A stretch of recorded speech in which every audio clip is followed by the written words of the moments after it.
sa Trinoma. Galing ako ng Baclaran. So ito ang sakayan ng bus P2P papuntang kay Pumbo. Ayan yung mga building. Dito po ang kuhanan ng ticket.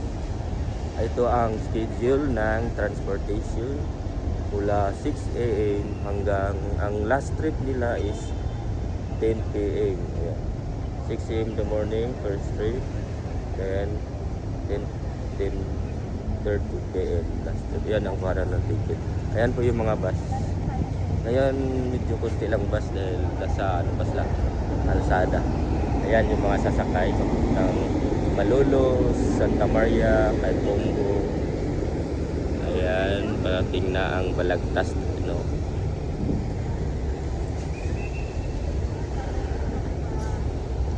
Maraming sasakay dito tuwing umaga, tanghali, gabi. Mamaya mga 7 or 8 o'clock maraming mga pasahero dito pauwi na kasi sila sa taga Bukawi, Guyong, kay Pumbo. Ang P2P ay hanggang kay Pumbo lang. Mula dito, hindi sila hihinto. Hindi sila namimik up ng pasahero. Diretso sila hanggang sa terminal ng P2P kay Pumbo. Kaya kung kayo ay gusto sumakay ng P2P na mabilis at diretso, walang hinto-hinto, dito na kayo sa Trinoma. Diretso lang kayo sa likod ng Trinoma. Dito ang terminal. Ayan, nag-i-enter na sila ng bus.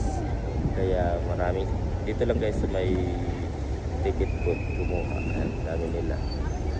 Dami ng ay ito na ata. Ito na yung ano galing sa kay Pumbo. Ayan na, dumating na. Kuya. Kaya maraming salamat sa panonood ng aking video. Sana mag-subscribe kayo. Huwag niyong kalimutan mag-subscribe. At pakishare na rin po ang aking video.